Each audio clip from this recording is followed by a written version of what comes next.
Looked like Kelsey Mitchell was forced to respond after a cryptic tweet is pretty much making headlines, guys, for this one here. Kelsey Mitchell just broke her long social media silence with a cryptic message, and now the entire league is buzzing. The timing couldn't be worse for the Indiana Fever.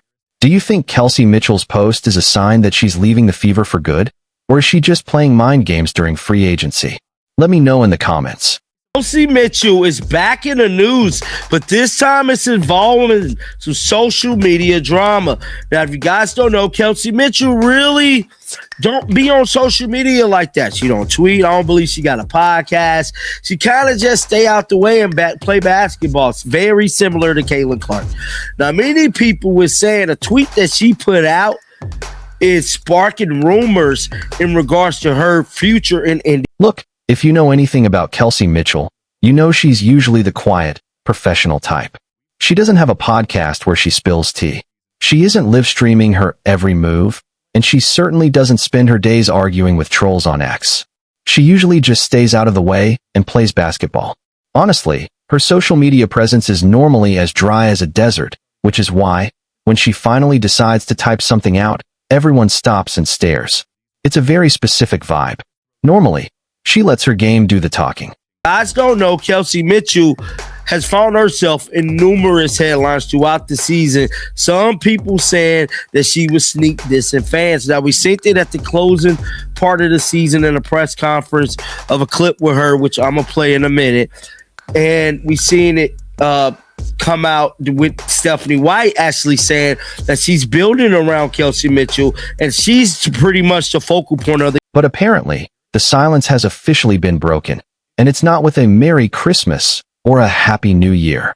Kelsey Mitchell decided to drop a quote that has Indiana Fever fans scratching their heads and looking for the nearest exit. She posted, "When people show you who they are, believe them the first time." Now, for anyone who isn't fluent in passive-aggressive athlete, that's usually code for I'm unhappy and someone did me wrong. But who is she talking about? Is it the front office? The coaching staff? Tweet that she put out yesterday, 13 hours ago. Now, this is that set tweet.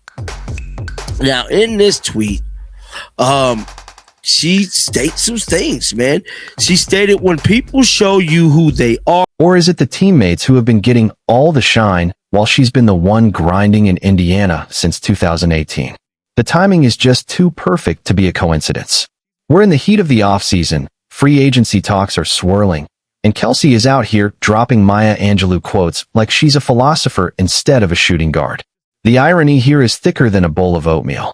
This is the same Kelsey Mitchell who, just a few months ago, was caught on camera pushing a very specific narrative. Remember that press conference clip?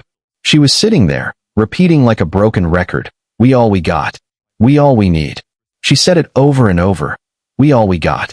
We all we need. And when was this message born? She admitted it herself. It started right around the time CC got hurt. That's right. The moment Caitlin Clark went down, Kelsey suddenly decided the team was all they needed. Kelsey, one of your teammates said yesterday that you started saying in the huddles, we're all we got, we all we need. Yeah, I said we all we got, we all we need, yeah. How did that kind of come about? And do you remember when you started sharing that message? Probably, I might have been after somebody got hurt. I won't even lie to you. It was early on. I think it was when CC got hurt, and I felt like it was deflating. It was hard for people to kind of see us. And it's funny how that works, isn't it? When the face of the franchise is off the floor, Kelsey is all about unity and the village. But now that the offseason is here and the reality of being a free agent is setting in, suddenly people are showing her who they really are. It's almost like she realized that being the focal point of Stephanie White's offense sounds good on paper, but the reality of playing second fiddle to a generational talent is a pill she just can't swallow anymore. And let's talk about Sophie Cunningham for a second. We've seen the tension building across the league, the little chips on shoulders, the subtle disrespect toward the new era of Fever basketball. Kelsey Mitchell has found herself in numerous headlines throughout the season for sneak dissing fans, and even her own environment. When you start posting these deep quotes on social media after months of silence, you aren't just sharing a vibe. You are sending a flare. You are telling the world that the situation in Indiana is compromised. Does she feel disrespected? Maybe. But from where I'm sitting, The only disrespect is coming from her side toward the chemistry that actually got this team through a tough season. The fans aren't stupid either. If you look at the comments on her post, the vibe is split. Some are saying, "Yep, the WNBA has shown people who they are," while others are calling her out directly, saying she's the one being nasty. Then you've got the vultures, fans from other teams, like the Atlanta Dream, saying, "Come to us. We'll treat you right." It's a circus, and Kelsey Mitchell is the one who opened the tent. Kelsey Mitchell is playing a high-stakes game with these cryptic posts, and it might just backfire. If she's done with Indiana, the fans are clearly ready to move on, too. What do you think about this social media drama? Don't forget to smash that like button and subscribe for more WNBA updates.